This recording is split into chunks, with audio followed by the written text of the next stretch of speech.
Oba, oba, meu povo, sejam muito bem-vindos. Vou começar com uma frase para esse programa de hoje. África é como Osíris, foi rasgado em peças e as peças se espalharam pelo mundo.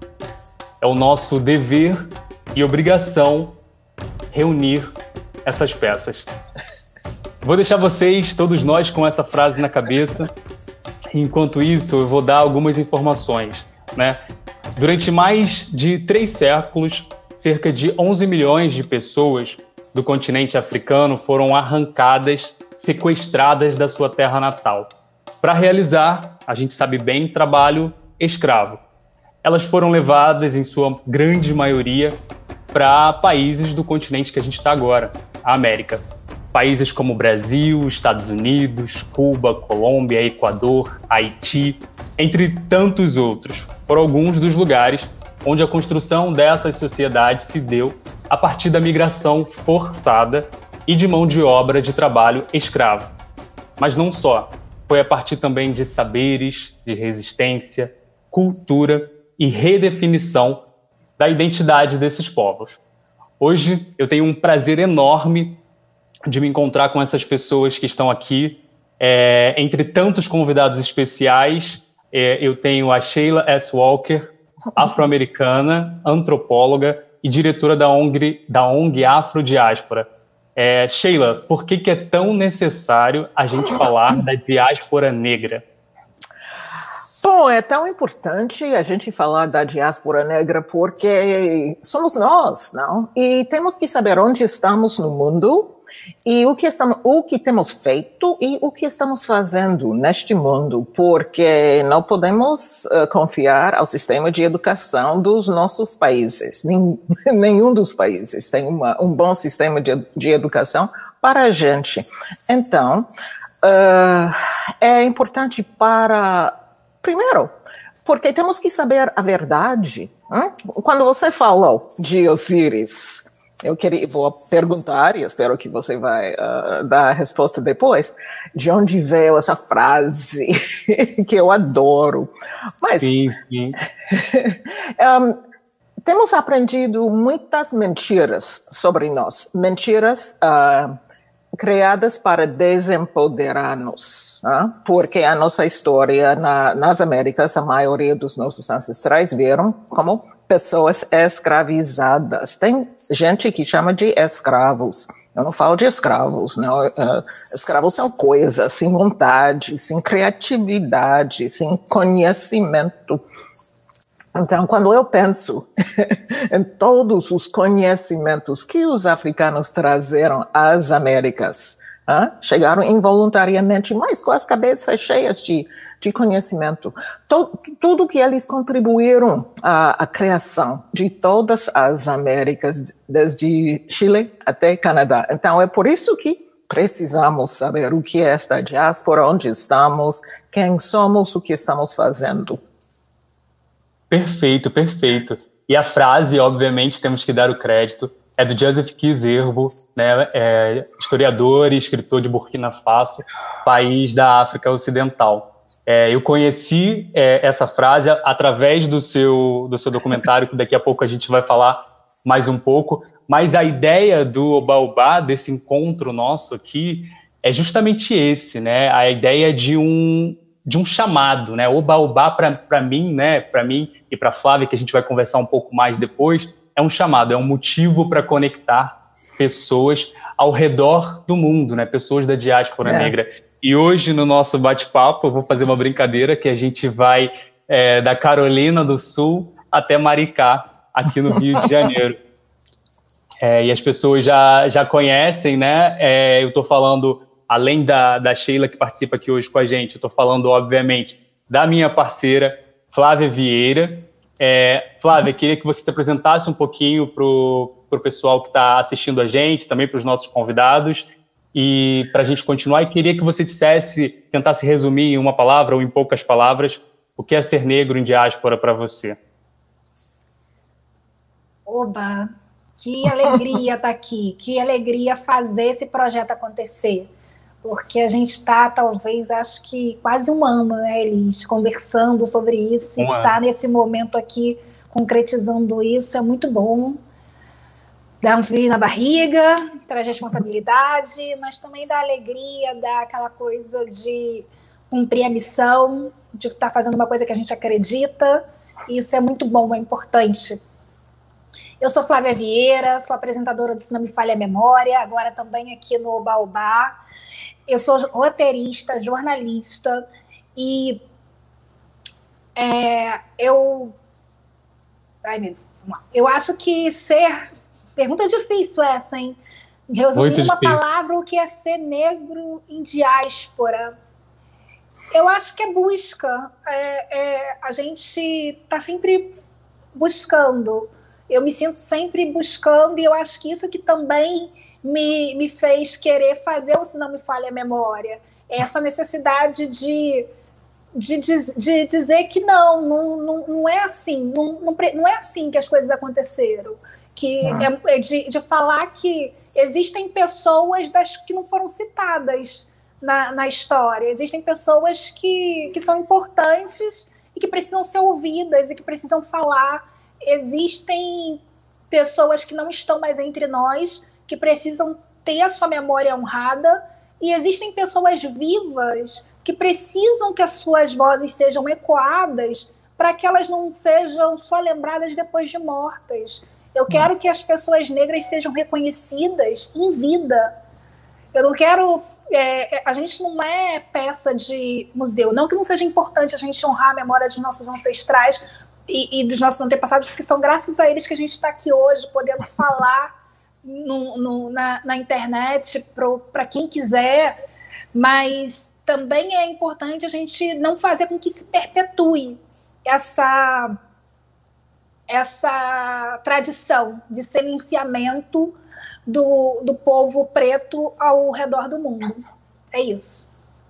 Muito bom, Flávia. É muito bom você falar sobre isso, porque esse projeto também é um projeto que é sobre ancestralidade também, né? Quando a gente fala do Baobá, mas esse é um assunto para a gente conversar daqui a pouco. Eu quero que o Harry também se apresente. Harry, fala para mim quem você é, de onde você é, o que você faz. Se apresente. Bom, meu nome é Harry Gilliard. Eu sou dos Estados Unidos. Moro em Carolina do Sul, um estado que está no suleste do país. E eu sou educador, então eu gosto de trabalhar com os universitários, e realmente é um bom trabalho ajudar os universitários em sua trajetória na universidade, né? Então, o que eu acho que é ser negro em diáspora? Por favor, faltou essa pergunta, esse desafio. O que é ser negro em diáspora para você?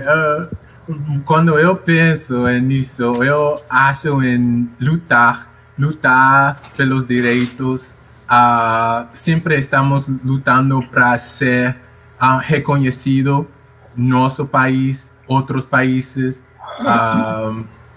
porque a gente tem uma história bem bonita, a gente tem pessoas maravilhosas, histórias que precisam estar contadas.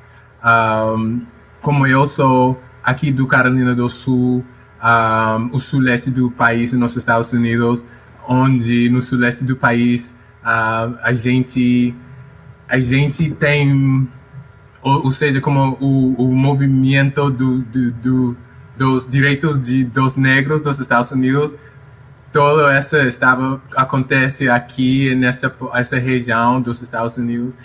Então, eu penso nessas coisas. Eu acho alegria também. Eu penso em as histórias dos meus avós, como eles superaram muitas coisas. Então, quando eu acho que ser negro em diáspora é lutando para ser reconhecido, contar as histórias que não estão contadas. Isso. Perfeito, Harry. Super obrigado. Agora eu queria ouvir também da Cândia. Cândia, conta pra gente de onde você é, o que você faz, por favor. Ok. Bom dia, muito obrigada pela invitação. Meu nome é Cândia Obeso, sou da Colômbia, moro em Cartagena. Vengo de uma comunidade que é conhecida como o primeiro povo livre da América, São Basilio de Palenque. Eu acho que é como um quilombo. Que é ser negro em Colômbia, na diáspora, significa entender desde muito jovem que a pessoa nasceu em uma sociedade que vai tentar limitar suas oportunidades e possibilidades, que as pessoas vão dudar de suas habilidades e que seus triunfos e conquistas serão questionados. Se você é homem, a gente vai pensar que você dança muito bem ou que você joga futebol muito bem. Eles não vão pensar que você pode ser o reitor de uma universidade ou diretor em uma clínica. Eu acho que é muito difícil ser uma mulher negra.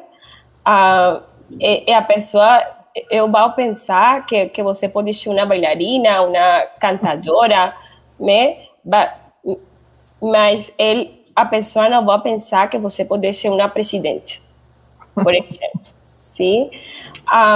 Eu acho que quando a pessoa desenvolve ou desenvolve uma consciência étnica de sua negritude, passa lutando contra o estereotipo, contra a discriminação, contra a marginalização e poucas oportunidades. Eu acho que ser negro é muito bonito, é muito lindo, mas é muito difícil, porque vivemos em uma sociedade que está tentando fazer sua negritude como algo ruim, como algo feio. Sim, essa pergunta que eu fiz, eu sei que é muito difícil, né? Muito cruel, muito difícil você resumir em uma palavra o que é isso, até porque muitos de nós ainda estão num processo de descoberta, né? Mas eu queria ouvir também um pouco mais, antes de falar, inclusive, sobre mim. Eu falei que a Sheila S. Walker é antropóloga, diretora da ONG Afrodiáspora, mas queria que você também contasse um pouco para a gente quem é você, o que você faz, de onde você é. Eu sou antropóloga, não? E o meu assunto é a diáspora africana global, porque nós aqui nos Estados Unidos aprendi que a gente era uma minoria oprimida. Eu fui à África quando eu tinha 19 anos e morei com uma família maravilhosa em Camerun, na África Central, no centro de um reino, o reino Bamoun. O pai do rei, quando eu estava, tinha construído um palácio que existe até agora. Foi reconstruído por Unesco. Criou um sistema de escritura para o idioma dele, escreveu livros. Então, foi essa África que eu descobri. E foi nessa África que eu descobri que tinha uma diáspora, que não estávamos apenas nos Estados Unidos, uma minoria oprimida, mas que estávamos em muitos lugares. Em todas as Américas, não tem país sem afrodescendentes organizados, nenhum país. Mas não estamos só nas Américas, estamos na Turquia, na Índia, nas ilhas do Oceano Índico. Então, agora, para mim, a diáspora representa a minha família africana através da terra. Então, se eu vou... na Índia, eu estava com os meus primos, não? Na Turquia, outros primos. Então, para mim, a nossa grande família espalhada pelo mundo. E quero dizer algo sobre essa frase de Joseph Kizilbo. Eu queria saber onde ela escreveu essa frase. Então, eu encontrei, perguntei, onde foi que o senhor escreveu a frase? Ele disse, eu não acho ter escrito a frase. Foi parte de uma palestra que ele deu em Ouagadougou, capital da Burkina Faso. E, bom, ele estava falando da África, não? Como a África foi cortado em pedaços pelo colonialismo. Então, ele estava falando do continente africano. E ele não estava falando de Osíris, mas estava falando para Ísis, não? Porque Osíris estava morto. Não? Mas quem procurou todos os pedaços de Osíris? Ísis, a rainha. Então, ele estava falando da responsabilidade da mulher africana a recolocar os pedaços da África para o desenvolvimento do continente. Mas eu vejo a frase mais como uma metáfora para nós, os afrodescendentes do mundo, não só do continente, mas do mundo. Então, eu acho que, bom, a chegada não foi muito fácil, não. A escravidão não foi muito agradável, mas agora estamos em todas partes. A criatividade que contribuímos ao mundo. Bom, sim, temos lutas, não? Tem negatividade, mas o que eu vejo, tem muita gente que fala da negatividade, eu não. Eu falo da positividade, das nossas contribuições de alegria, de formas culturais, de idiomas. Então, essa perspectiva que você traz, eu acho que foi o que mais, enfim, o que mais me chamou a atenção no seu trabalho, né? Quando eu assisti o seu documentário, que a gente ainda vai falar sobre ele mais, mas foi o que mais me chamou a atenção, essa perspectiva positiva. É isso, a gente tem um cenário que ele é realmente opressor, ele é cruel, mas ele trouxe muita resistência, muito conhecimento, né? E para mim também, né? Eu sou, me apresentando para vocês e para quem está escutando, eu sou Elismar Braga, eu sou jornalista de Nova Friburgo, é uma cidade que diz-se colonizada por suíços, aqui no interior do estado do Rio de Janeiro, e o meu trabalho como jornalista veio muito em função de uma necessidade minha de me comunicar, de falar, de expressar os meus sentimentos, o que eu penso ou o que eu quero saber. E para mim é até uma emoção estar aqui com vocês hoje, porque, de fato, como a Flávia disse, é um sonho realizado esse projeto, é algo que a gente tem trabalhado há um bom tempo e tem desejado fazer esse projeto, e ainda mais receber pessoas que eu admiro, pessoas que eu estou conhecendo cada vez mais. É uma honra receber a Sheila aqui hoje. Sheila, que a gente já está chamando aqui no bom português do Brasil de Sheila, né? Enfim, quero agradecer mesmo. Mas o Oba-Oba, ele é justamente esse desejo que você falou, de unir essas pessoas, porque a minha ideia de juntar, eu já conhecia, por exemplo, o Harry, tenho outros amigos dos Estados Unidos, foi um movimento meio que natural. A partir do momento em que tem alguém me ligando, deixa eu tirar aqui, não dá agora. Pronto. Coisas do ao vivo. Mas o que aconteceu foi que eu naturalmente comecei a fazer muitas amizades com pessoas fora do país, né, especialmente com os Estados Unidos, com negros americanos, e eu não entendia o porquê que essa amizade ela aconteceu. E, no fundo, a amizade aconteceu pela identificação, pelo que vocês disseram, né? A gente descobre que tem outras pessoas ao redor do mundo que vivem situações difíceis, boas, positivas, iguais a gente, mas de identificação mesmo. E se eu tivesse que traduzir para vocês o que é ser negro em diáspora para mim, eu acho que eu tentaria usar duas palavras, né, que é descoberta e identidade. Porque, para mim, a negritude, a minha negritude, o meu ser negro em diáspora, ele passa pela identidade. Uma identidade que, por muito tempo, nos é negado, né, enquanto pessoas, enquanto negros brasileiros. Então, eu tenho descoberto a minha identidade cada vez que eu me encontro com pessoas como vocês, cada vez que eu pesquiso, que eu leio. E, enfim, tem sido uma descoberta, inclusive, muito, muito bonita e muito importante.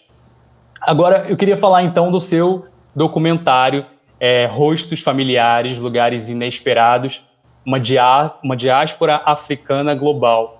Sheila, eu queria que você dissesse assim, quais são as semelhanças que você observou. Eu acabei de falar aqui do que nos aproxima, né? Quais foram as principais semelhanças que você observou nos países de diáspora africana?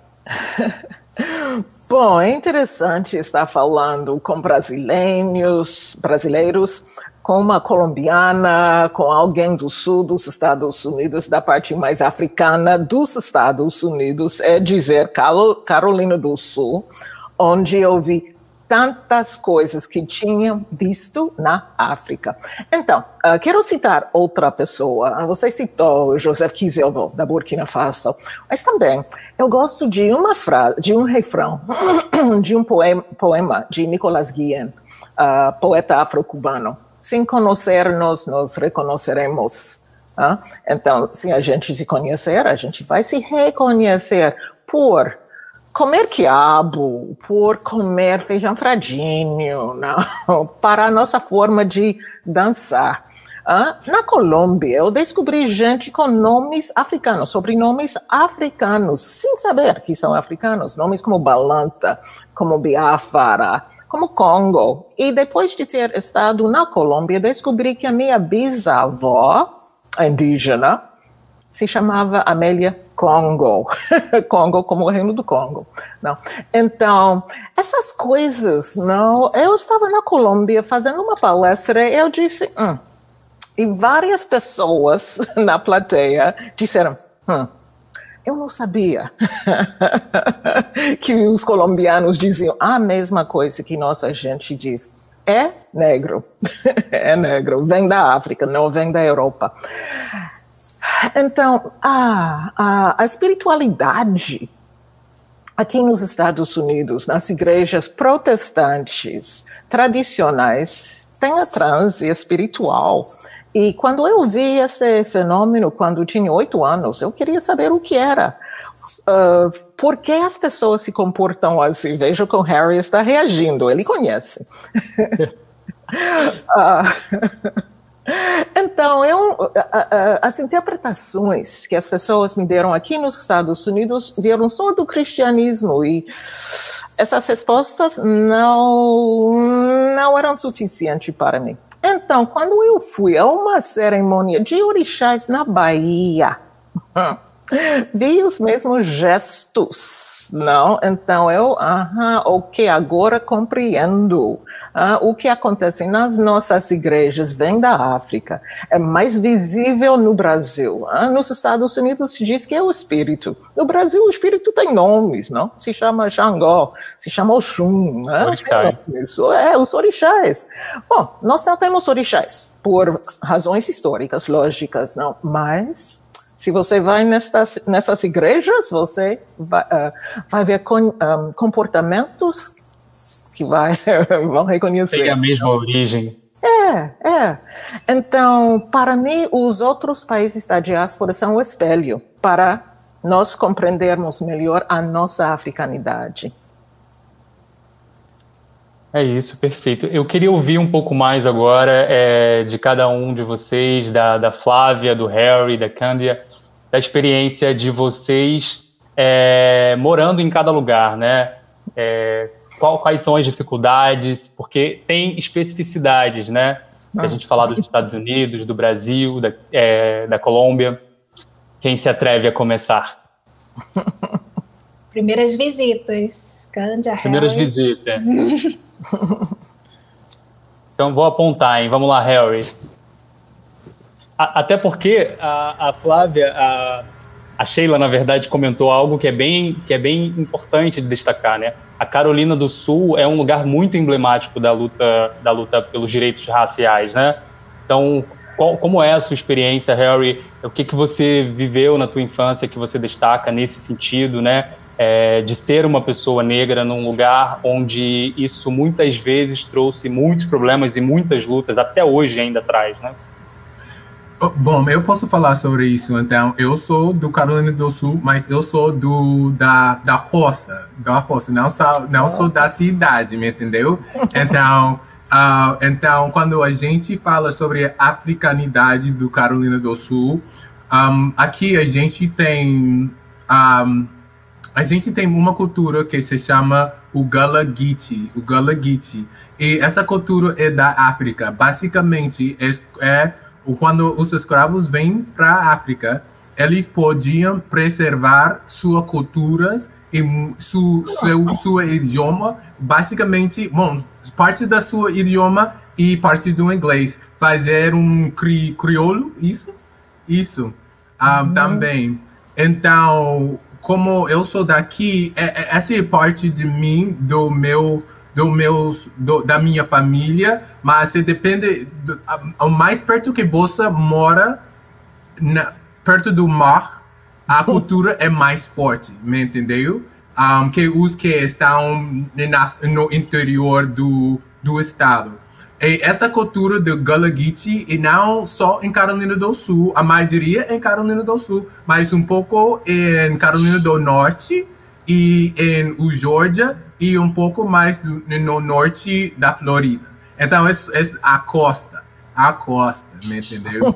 Então, a gente, é verdade, a gente tem muita... A coisa que é triste sobre essa cultura que a gente tem, mas quando eu estava crescendo, a gente não valoriza. E a razão que a gente não valoriza tanto era porque era mal visto. Ou seja, era como que se você fala assim, se você comporta assim, não é bom. É como quase visto um pouco ignorante, verdade. Era mal visto. Então, hoje, como a gente são mais woke, como os como se diz, mais acordado, eu acho que assim é isso em português, que as pessoas estão tem que preservar a cultura. A gente entendeu isso porque o idioma a gente estava perdendo, me entendeu? Que tem coisas que meus avós diziam que hoje a gente não diz mais, era parte do idioma. Tem coisas que eu digo que são parte da idioma. Quando eu saio do Carolina do Sul, as pessoas dizem o que Harry está dizendo? Mas tem a ver com isso. Então, e morar aqui em Carolina do Sul é como que a gente tem essa história, mas a gente está conhecendo e preservando e valorizando mais. Porque antes, Carolina do Sul é um estado que tem muita história, mas é muito oprimida também, eu acho que é a palavra, no sentido que os negros aqui é muito difícil seguir adiante nas coisas. E eu morei em Washington, D.C., trabalhei lá, também em outros estados do Sul. Então, eu ganhei uma perspectiva diferente quando eu voltei para Carolina do Sul por causa da pandemia. E eu posso ver a realidade que a gente está vivendo aqui. E às vezes eu estou um pouco triste, especialmente como vocês sabem que a gente tinha as eleições o ano passado e as coisas que eu veia nas redes das pessoas que em Carolina do Sul, das pessoas onde eu trabalhava aqui. Então eu deu conta que assim a gente ainda tem que fazer muito trabalho aqui. É muito interessante ouvir isso, porque aqui no Brasil a gente tem é vendido pra gente que tudo que é feito nos Estados Unidos é melhor e mais interessante, bem feito e etc. E a gente ouve que vocês estão anos-luz na nossa frente em vários sentidos, né? Em vários debates, nos debates raciais também. Então é muito bom a gente ouvir essa sua perspectiva de que existe muito a ser feito por aí também. A Cândia falou para a gente um pouco sobre que ela é de um povo, né, que foi o primeiro povo livre da América. Queria que você contasse um pouquinho para a gente sobre esse primeiro povo e como que é para você essa experiência de ser uma mulher negra na Colômbia. Sí, Palenque es muy parecido a los quilombos. Son pueblos que fueron fundados por esclavizados africanos y lograron, digamos, conquistar su libertad. Y es muy interesante el caso de Palenque de San Basilio, porque de todos los palenques que existieron en su momento, Palenque es el único que ha sobrevivido hasta hoy y que ha logrado como conservar esa cultura africana. Nos tenemos nuestro propio lenguaje, que es el palenquero, y toda la cultura africana la hemos conservado y salvaguardado muy bien. Pero mas morar na Cartagena, porque eu moro na Cartagena, é muito complexo. Você conhece Cartagena, Elis e Flávia? Eu nunca estive na Cartagena. Só pela internet. Pelo noticiário. Mas tenho muita vontade. Tenho amigos que já foram para Cartagena e recomendaram muito, gostaram muito da visita. É muito bom. Eu acho que é muito similar com Salvador de Bahia. Sim. De Baianas, las ruas, en la arquitectura, en eso. Pero también es una sociedad y una ciudad muy compleja. Eu acho que os negros na Cartagena somos como la mitad, mas eu acho que nós somos bem-vindos en dos lugares, ¿sí? Por ejemplo, hay muchos casos de discriminación en las discotecas, en las ruas, en los centros comerciales, hacia las personas negras. Metade da população, certo? Perdão? Na Cartagena. Você disse que é metade da população na Cartagena, os negros, mitad. Okay. Pero también hay mucha mezcla, y hay mucha gente que no se reconocía como negro antes y que ahora se reconocen como negros. ¿Sí? Pero, digamos, hay mucha mezcla. Pero como decía Sheila, o sea, hay unas cosas muy bonitas y muy interesantes, digamos, que hacen de Cartagena la ciudad que es y hacen que por eso la gente quiera venir a conocer a la ciudad. Pero digamos que es diferente ser un turista negro a ser un turista mestizo o blanco en una ciudad como Cartagena. Y Sheila, que ha estado aquí, y Harry, que han estado aquí, pueden dar cuenta de su experiencia frente a eso. Incluso a mí misma, cuando estoy en los lugares más turísticos de la ciudad, siempre me preguntan como, ¿tú eres cartagenera? ¿Tú eres de aquí?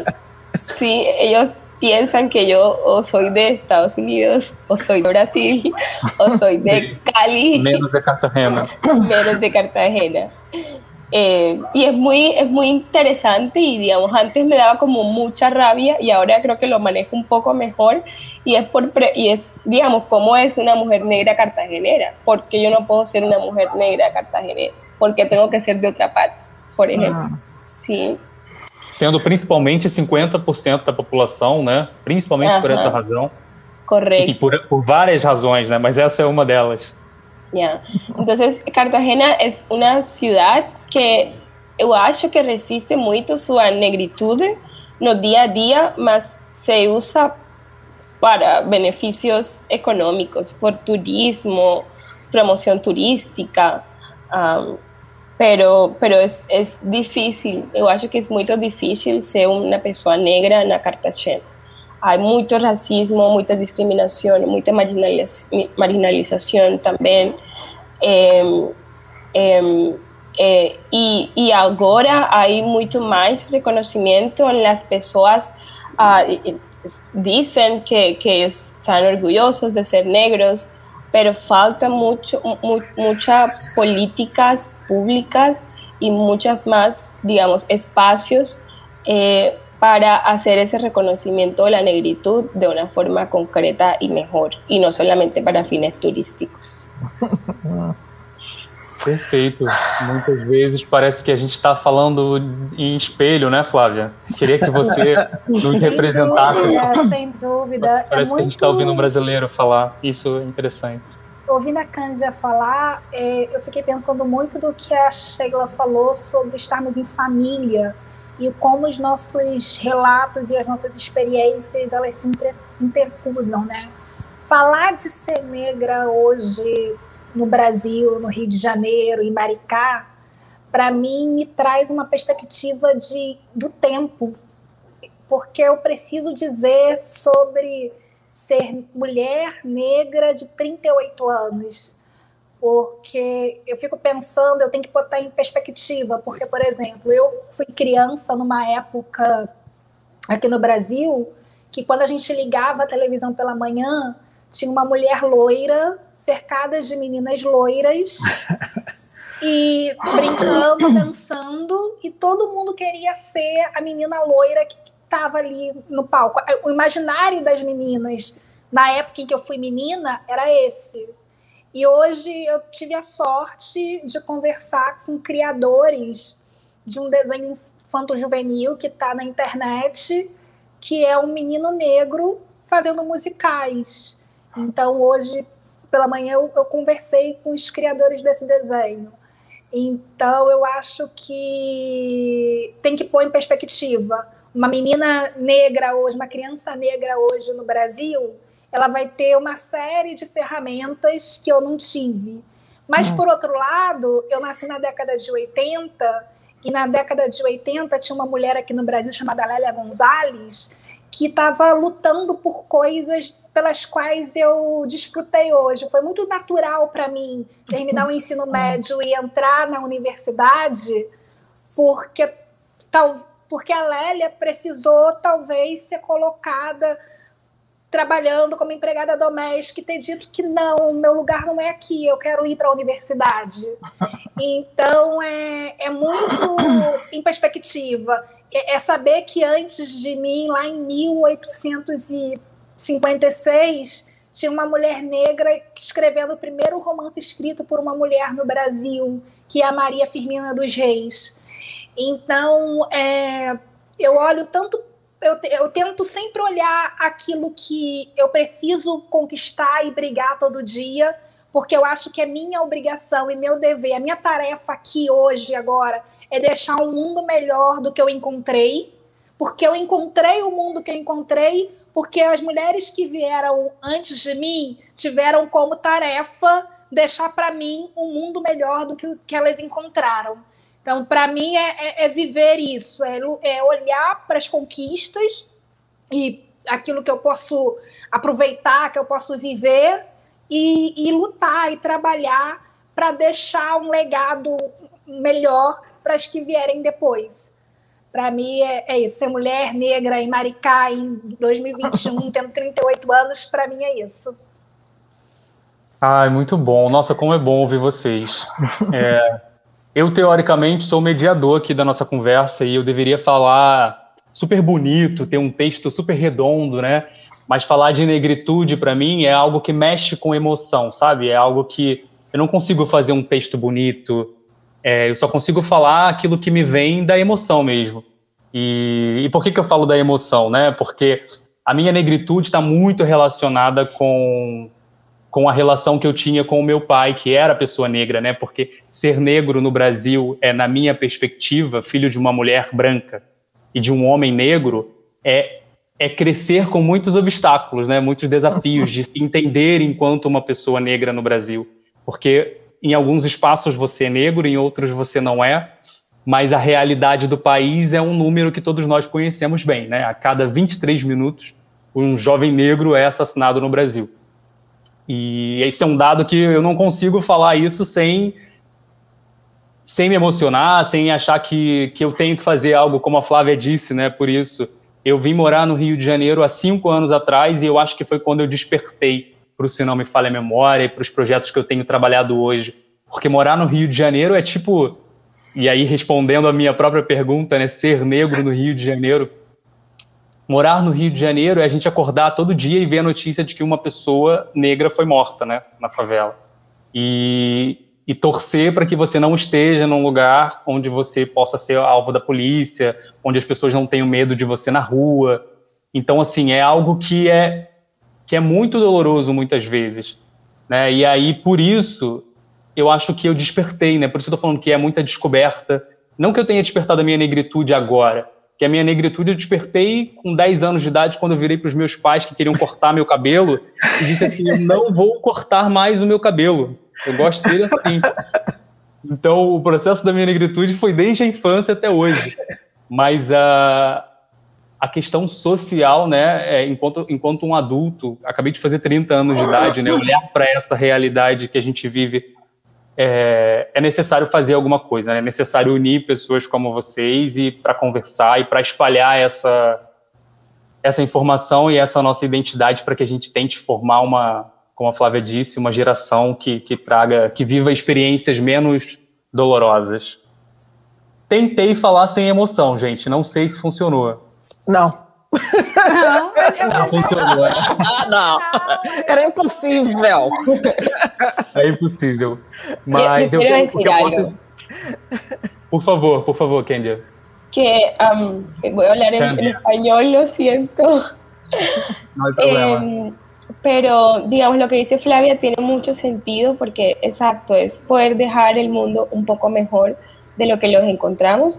Y porque si yo me pongo a pensar, digamos, hace 400 años mis ancestros estaban viviendo en condiciones de esclavización, ¿verdad? Que eran tratados como animales, no se les conocían ningún tipo de derechos. Y digamos, hoy la realidad es distinta y es un poco mejor, ¿sí? O sea, en algunas generaciones mi abuelo trabajaba recogiendo basuras en las calles de Cartagena. Mis abuelas toda la vida han sido vendedoras de dulces, de productos en las calles. Y digamos, en esa generación cortica yo tuve la oportunidad de pasar de un abuelo que recogía basuras en las calles a estudiar en Georgetown, en Washington, D.C. ¿sí? Entonces, digamos, hay cosas que están pasando y que son producto de esas luchas de los movimientos sociales afros, en Colombia, en Latinoamérica, en el mundo, de esa conciencia étnica que se nos ha despertado, pero digamos que hay unos retos y unos obstáculos mayores, y por eso a mí me cuesta hablar de cosas positivas o bonitas de una ciudad en la que no siempre me siento bienvenida, ni representada, ni acogida, igual que en el país en general, ¿sí? Y esto que me pasa en Cartagena, cuando la gente me pregunta, ¿eres cartagenera? Me pasó en D.C. muchas veces. La gente me preguntaba, Harry sabe, él lo sabe, me preguntaban todo el tiempo que si de dónde era, ¿de dónde eres? Y yo decía, de Colombia. Y me preguntaban, es que hablas español muy bien, ¿dónde lo aprendiste? Yo, en mi casa. Sí. Y en últimas me di cuenta que lo que se estaba cuestionando no era que yo fuese negra y fuese colombiana, en el mejor de los casos. Bueno, sí, hay negros en Colombia, pero es que era una negra colombiana que estaba en unos espacios en los que usualmente no hay negros, ¿sí? Sí. Entonces estaba en unos lugares de privilegio, estaba en Washington, D.C., estaba en Georgetown, yo trabajé en el Banco Interamericano de Desarrollo, hice pasantías en el BID. Entonces en esos lugares tú no esperas encontrarte a personas negras. Tú sabes que hay negros, pero no esperas que lleguen hasta allá. ¿Sí? Y para mí eso fue doloroso ese choque y ese cuestionamiento que me hice todo el tiempo. Y en última yo decía, bueno, yo soy una mujer negra caribeña. Sí, entonces sobrepuse mi identidad caribeña a la colombiana. Yo nunca sentí que Colombia me acogiera o se sintiera orgulloso de una persona como yo. Sí. Muy fuerte. Sí. Ai, tantas experiências bacanas. Sheila, você queria falar algo, por favor? Sí, bueno, en los Estados Unidos temos o o privilégio de um racismo aberto, não? E de uma definição de quem é negro. Nos Estados do Sul, tinha uma lei escrita, não? De quem é negro. Então, se chama a lei de uma gota de sangue negra, como se tinha, né? E você é negro, não?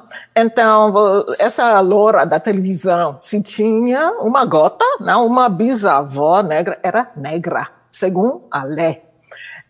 Então, nós não temos essa dúvida, não, de quem sou. Não, somos negros. É muito fácil. E a segregação racial nos ajudou muito. Não foi muito positivo, não, mas graças a essa segregação temos universidades nossas. As nossas igrejas são poderosíssimas, têm dinheiro e é uma congregação, não, de muita gente que tem uma força política, por exemplo. Como, por exemplo, o candomblé, não, deveria ter no Brasil. Como vocês são 57%, e nós somos 13%. Mas a definição de quem é quem, como eu encontrei pessoas no Brasil que dizem, bom, eu sou... 10 anos atrás, eu descobri que eu era negra. 10 anos atrás? Eu, desde zero, não? Que eu sabia que eu era negra. Eu era, quando eu estava na minha universidade da elite branca, eu era a negra da minha classe, né? Por isso tinha que ir à África, precisava do equilíbrio de ir na África. Mas o que a Cândia dizia, como se faz que você fala espanhol? Eu trabalhei nos Estados Unidos como intérprete com africanos francófonos, não? Então, quando a gente ia a casas de brancos da classe média alta, eles me perguntaram, onde você aprendeu inglês? Nova Jersey. Você estudou em Nova Jersey? Estudei. E você veio de onde? Nova Jersey. Porque eu, como negra dos Estados Unidos, como se fazia que eu falasse francês? E esses brancos da classe média alta, não. Então, eu devia ser africana, ou de outro lugar. Mas eu não podia ser do lugar onde eu nasci. Mas, então, essa segregação, que foi horrível, de algumas maneiras, mas de outras nos deu a possibilidade de ter uma sociedade paralela com instituições fortes e uma identidade. Nunca tínhamos essa pergunta, sou negra ou não sou negra? E sempre sabíamos que tínhamos uma luta, tínhamos que ter essa luta. Quando eu comecei a ir no Brasil, as pessoas me diziam, mas é triste, não, o que passa nos Estados Unidos, essa segregação. E eu dizia, mas aqui no Brasil vocês não têm? Não temos não.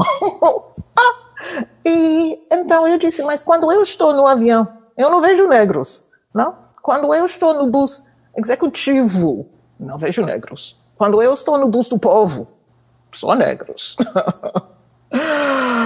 Então eu acho que nas Américas a situação da gente é mais ou menos igual. Tem nuances, não, em cada lugar. Vocês têm mais africanidade visível do que nós, não? E nós estamos aprendendo com vocês, aprendendo essa africanidade. Mas essa questão... E o bom é que vocês agora estão dizendo, sim, bom, preto e o que é pardo, preto e pardo, não? Nós não temos palavras. Negro é negro, não? Talvez esse seja um outro papo também, né, Flávia, para a gente discutir em algum momento, né? Mas eu acho que talvez até para a gente fosse melhor que não tivéssemos tantas nomenclaturas para o que somos, né? Porque no fim das contas a gente sabe como que o racismo opera, né? E muitas vezes eu costumo achar que o racismo no Brasil ele quer enlouquecer a gente, né? Para a gente ficar pensando se é racismo ou não, é racismo ou não, é racismo ou não, né? Porque a coisa não é, como você disse, ela não é exposta. Flávia, você queria comentar algo? Eu acho que a experiência aqui no Brasil da colonização, ela foi muito bem sucedida, né? Então, eu acho que se quiser estudar a colonização, de que maneira operar e fazer com que um povo fique oprimido e de que maneira arrancar a identidade de um povo, eu acho que é maravilhoso estudar isso aqui no Brasil, porque é diferente, como a Sheila falou brilhantemente, dos Estados Unidos. Aqui a gente criou-se uma ideia, principalmente depois da abolição da escravatura, de que não havia diferença entre as pessoas.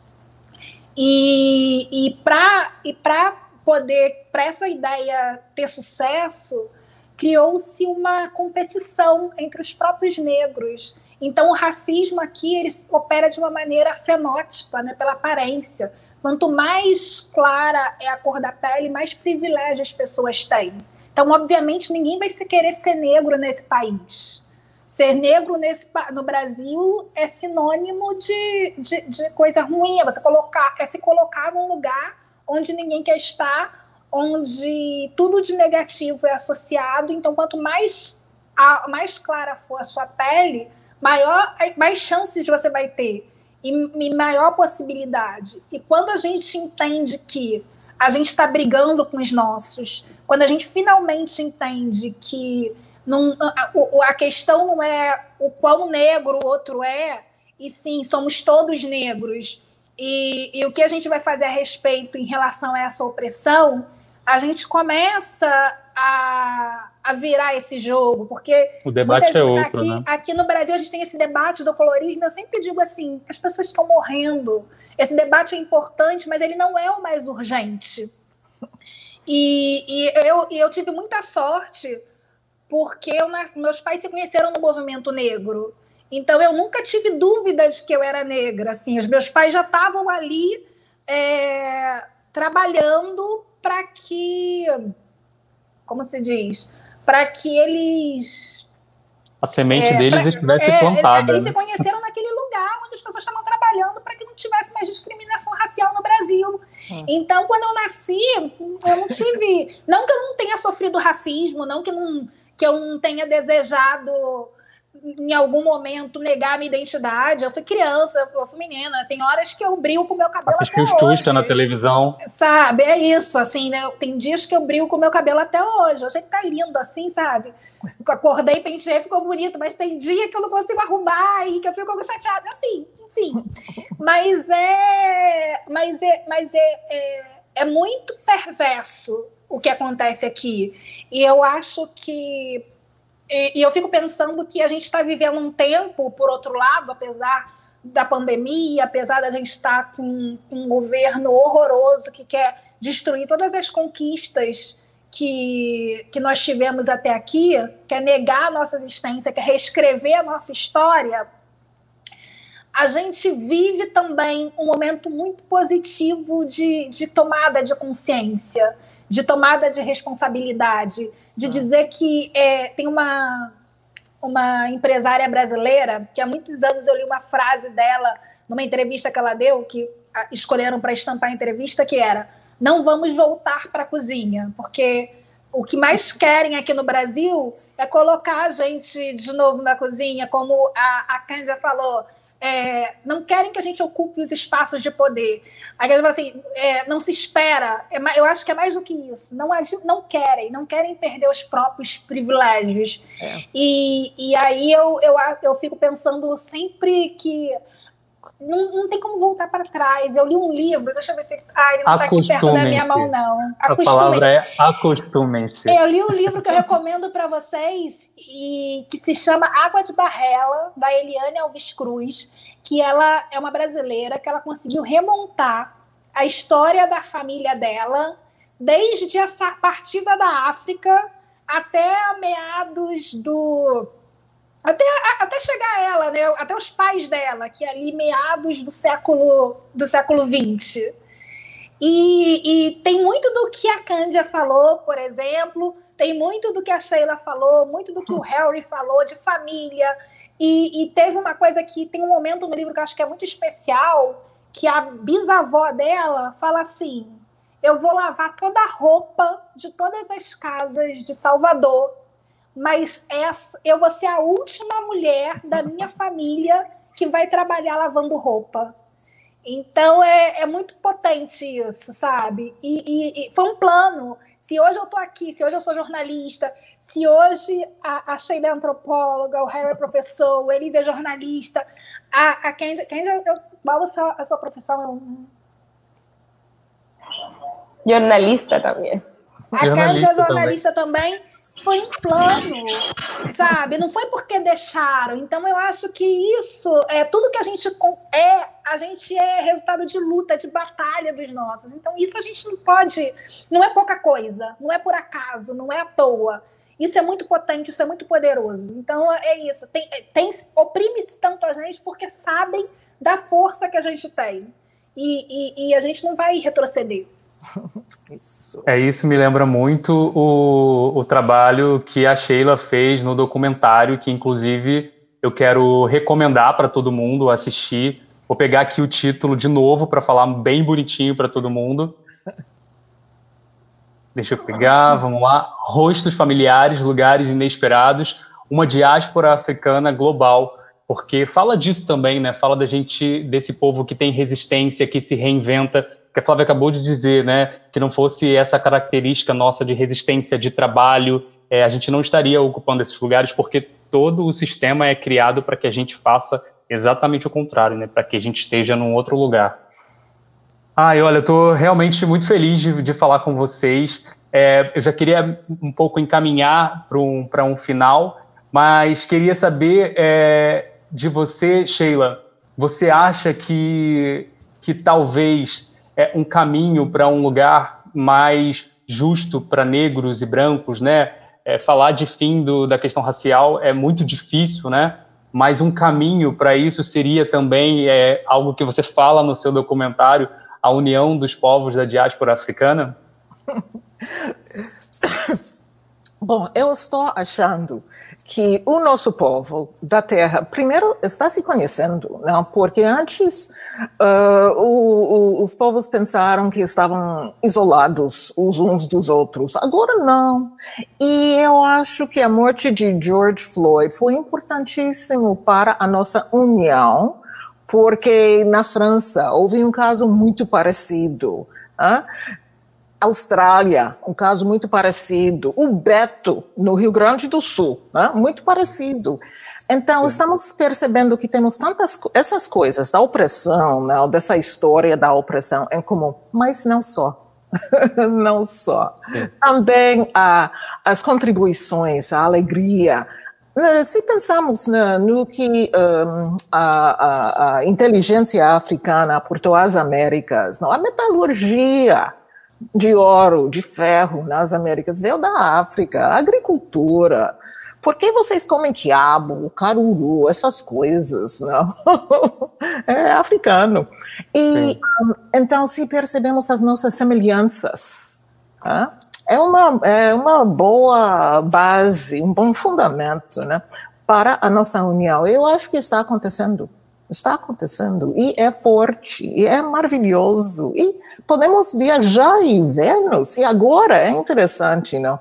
Como a pandemia nos está ajudando, porque nós não estaremos juntos no espaço, não? A Colômbia, a Carolina do Sul, Washington, Rio de Janeiro, todos juntos aqui na telinha, não?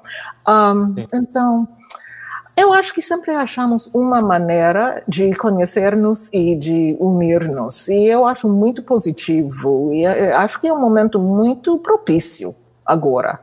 E estamos perdendo essas ideias de, são estrangeiros. Não. Quando eu estou no Brasil, se não abro a boca, sou o quê?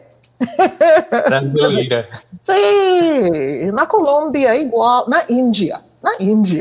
Você é de onde na Índia? Eu disse, Índia. Eu, da Índia?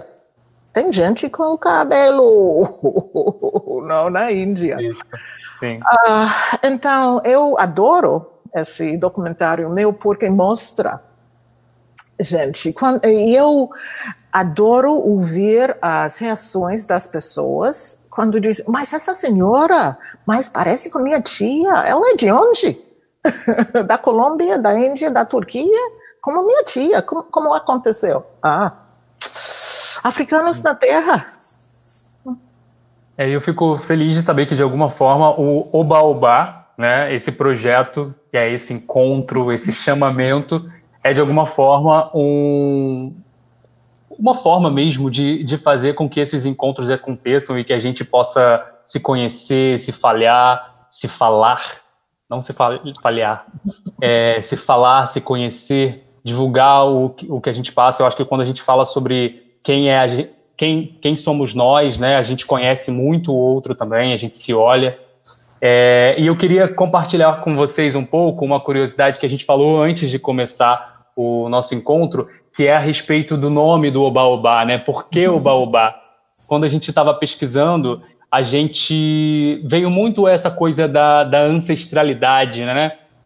A importância de a Flávia citou Maria Firmina dos Reis, a gente tem Carolina Maria de Jesus, outras mulheres que foram muito importantes para que a gente agora tivesse um terreno que não é mais fácil, nós temos outros desafios, mas um terreno de certa forma preparado para a gente lidar com a opressão e com o racismo, né? Então o Oba-Oba, né, vem justamente dessa metáfora com que a gente foi pelos nossos ancestrais e através da figura do baobá, que é uma árvore sagrada para os africanos, que representa a sabedoria, os nossos mais velhos.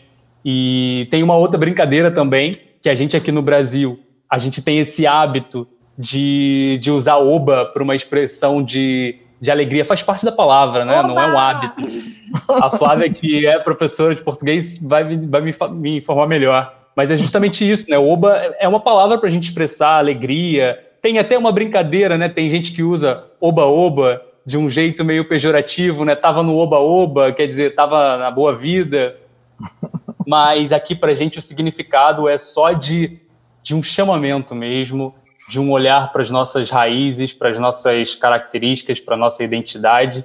E aí uma última coisa é que Obá também, né, é uma palavra que provém de uma orixá, deusa protetora do poder feminino.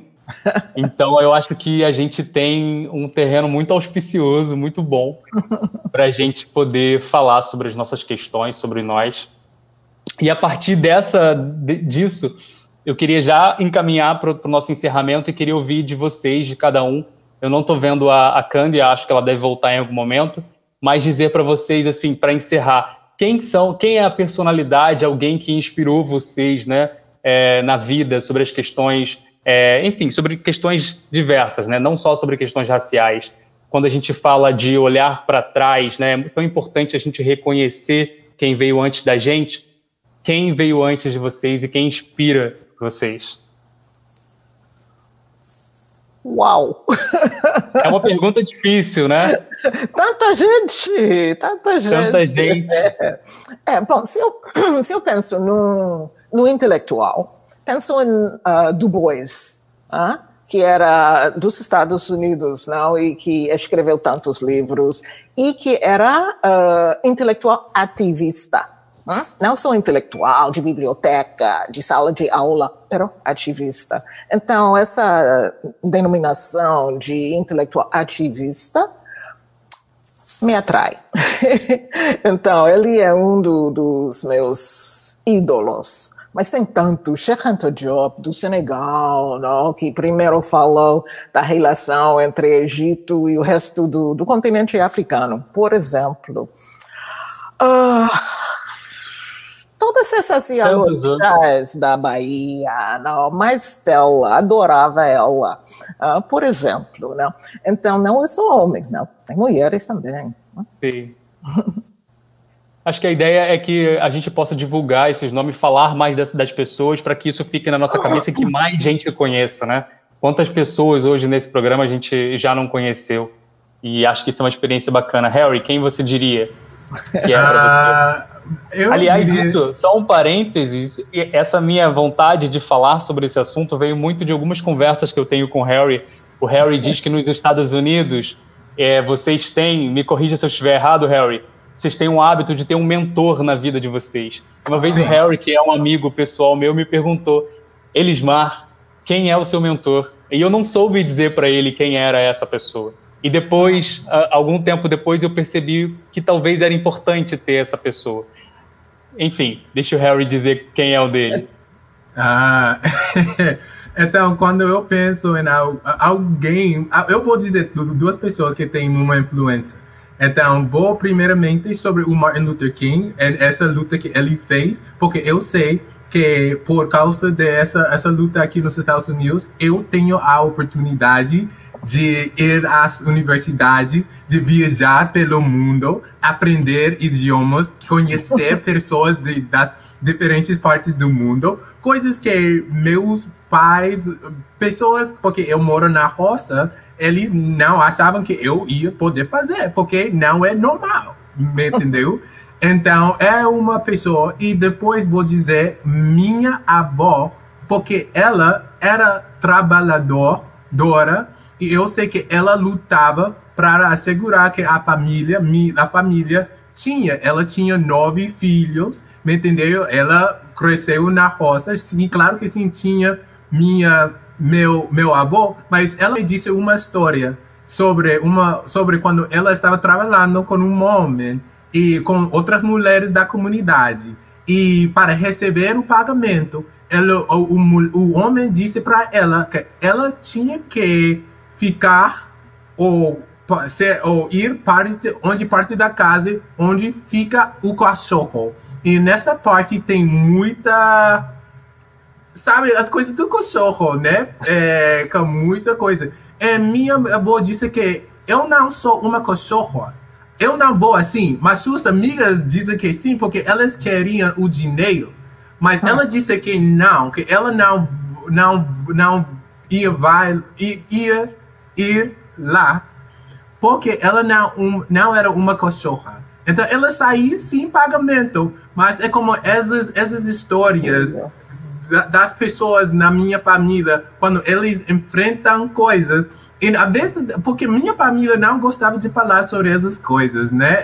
Minha família tem essa coisa, e você vai saber sobre muitas famílias aqui nos Estados Unidos, afro-americanas, não gostam de falar sobre esses assuntos. Todas as coisas são é um segredo, me entendeu? Porque é doloroso, tem muito dor. Então, eu diria que minha avó e Martin Luther King. Uau. Perfeito. Flávia?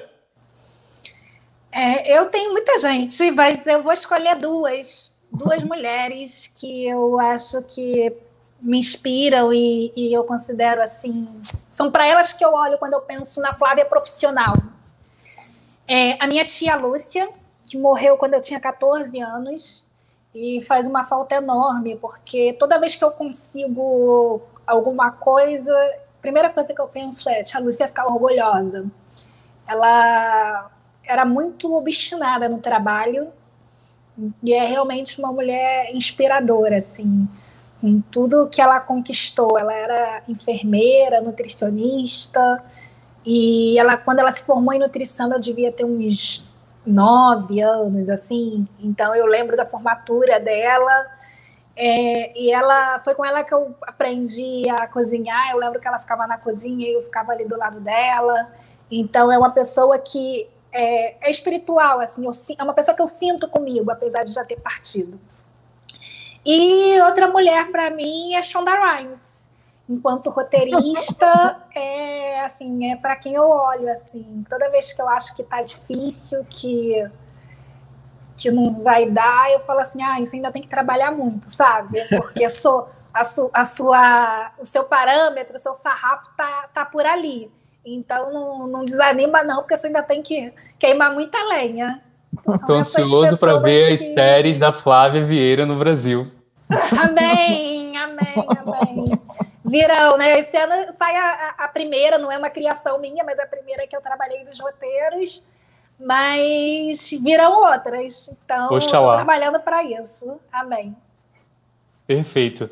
Cândia, quem é uma pessoa, um nome que te inspire? Mesmo que Harry, minha avó materna, ela aprendeu a escrever e ler a seus 88 anos. Uau! Elas vendiam mandioca, bananas nas ruas de Cartagena, de municípios de Bolívar. Criaram a mis papás e a mis tios, 10 hijos cada abuela, y su ejemplo de resistencia es muy importante para mí. A nivel profesional, Exy Campbell, ela é activista política, é a primeira vice-presidenta negra da Latinoamérica. Muito bom. Eu não vou me prolongar, mas acho que eu diria que tenho 2 nomes, né? E uma pessoa, talvez, assim, no âmbito profissional, né? Uma pessoa que eu me inspiro, que também veio de um lugar muito difícil, né? De uma realidade muito pobre no Brasil, Carolina Maria de Jesus. E o motivo todos nós sabemos, né? Uma mulher negra, escritora, catadora de papel, uma pessoa que eu tenho conhecido cada vez mais e admiro a coragem dela, a luta dela. Então seria ela. E a segunda pessoa não foi nenhum exemplo de uma pessoa maravilhosa para ser na vida, né? Foi o meu pai. Ele era muito questionado sobre as atitudes dele, mas ele é a pessoa negra da minha família. Ele é quem me conecta com a minha negritude, então a pessoa que me inspira é ele, né? Como a Flávia disse, de ancestralidade, a relação com meu pai é de ancestralidade, é espiritual. Eu sinto um pouco que aquilo que eu faço nessa terra é um pouco da continuação dele, de fato. Então ele é a minha inspiração, sem dúvida. É isso, e a ideia, inclusive, é que a gente depois faça um Oba-Oba digital, onde as pessoas que a gente se inspira vão estar ali nas raízes, e nós, cada convidado aqui do nosso Oba-Oba, seremos as folhas dessa árvore, as folhas desse Oba-Oba. É isso, quero agradecer demais. Flávia tem alguns recados para dar, né, Flávia? Sobre a... Por favor. Fale. Sobre o financiamento coletivo. Exato, a gente está com o financiamento coletivo agora do Se Não Me Falha a Memória, que é o nosso projeto principal. Por favor, Sim, Flávia. A gente está com uma campanha no Apoia-se, apoia.c/Se Não Me Falha a Memória. Se você gostou desse projeto, quer fazer parte dele, quer entrar para a nossa família, vai lá, se torne um apoiador, você vai conhecer mais do nosso trabalho, mais da nossa construção, mais dos nossos bastidores, e vai poder fazer com que mais gente acesse o nosso conteúdo. Então, se você também não puder, divulgue a nossa campanha, porque é muito importante, depende de que mais gente escute falar sobre a gente, para que a gente continue podendo fazer esse projeto, né? Para esse projeto continuar existindo. E mensalmente a gente vai estar aqui fazendo esse projeto, né, com o Oba-Oba, mas lembrando que a gente também tem o Se Não Me Falha a Memória, de 15 em 15 dias, segunda-feira sim, segunda-feira não, a gente tem episódios lá sobre cultura, e aqui no Oba-Oba tem esse encontro que hoje a gente estreou com o pé direito, eu diria. Quero só fazer alguns agradecimentos a algumas pessoas que ajudaram muito para que esse projeto acontecesse. Primeiro, os nossos convidados, a Cândia, o Harry, a Sheila, a Flávia, e também tem o nosso editor que sempre acompanha a gente, o Lucas Pinheiro, o Luan Gustavo, o Jean Pierre, o Brennan, o Thiago Castro, a Laís Souza. Flávia, tem mais algum agradecimento a fazer? Não, acho que você agradeceu todo mundo. Englobei. Aí, né, que englobou todo mundo. Eu quero agradecer a quem assiste, quero agradecer demais esses convidados maravilhosos que toparam começar essa empreitada com a gente. Aprendi muito com vocês hoje. Levo no coração esse carinho, essa troca, essa energia. Eu realmente estou muito emocionada e me emocionei em muitos momentos aqui. Estou feliz demais com o resultado desse trabalho. E o Oba-Oba é também uma maneira da gente se lançar numa outra linguagem, né? O podcast áudio, agora a gente vai estar no YouTube, as pessoas vão conhecer o rosto da gente, as reações da gente. Então é um outro produto, é uma outra linguagem, é uma nova forma de se comunicar e é um novo desafio para a gente também. E eu quero dizer que é muito sobre isso, né? A nossa área, a minha do Elise, é a comunicação. É muito da gente investigar como, através da comunicação, a gente pode derrubar muros e construir pontes. É sobre isso. É isso. Obrigado demais a todos vocês. Eu gostaria de dizer alguma coisinha. Não, eu trabalhava numa universidade africana-americana de mulheres, consegui um dinheiro que permitiu que eu, com Chucho Garcia, de Venezuela, que escrevêssemos um livro que se chama, em português, foi republicado por Kitabo Editora, Conhecimento Desde Dentro. Os afro-sul-americanos falam do seu povo, dos seus povos e das suas histórias. E o livro, bom, foi publicado na Colômbia, na Bolívia, mas quando se republicou no Brasil fez muito sucesso. E tem um capítulo escrito por todos os seus vizinhos, não?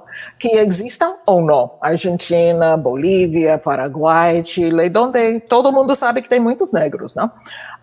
Então, mas o livro onde existe mais é no Brasil. Então, adoro esse fato. E parece que os brasileiros estão, nesse livro, aprendendo bastante sobre como se olhar, e é conhecimento desde dentro, do ponto de vista da gente, porque tem outros que não se estudaram, não? Da perspectiva deles. Mas este livro é da perspectiva de nós. Né? Bom, eu sou a organizadora do livro, eu não sou afro-sul-americana, sou de Nova Jersey, mas a minha identidade, graças primeiro, a passar tempo no Brasil. Fui na Bahia passar 2 semanas, passei 2 semanas e 3 meses, não? Bahia feitiço pegou e não consegui ir embora. Então, agora, graças ao meu conhecimento de vocês e mais da nossa família global, a minha identidade é que eu sou da diáspora africana com passaporte dos Estados Unidos por um barco negreiro. Sim. Muito obrigado e, principalmente, obrigado por falarem em português, fazerem esse esforço de falar em português. Eu sei que nem sempre é tão simples, mas obrigado, valeu muito, estou super feliz. E eu vou finalizar como a gente começou, vou finalizar o programa como a gente começou. África é como Osíris, foi rasgado em peças e as peças se espalharam pela terra. É nossa responsabilidade reunir essas peças. Até mais. Que mais? Oba. Obrigada. Tchau.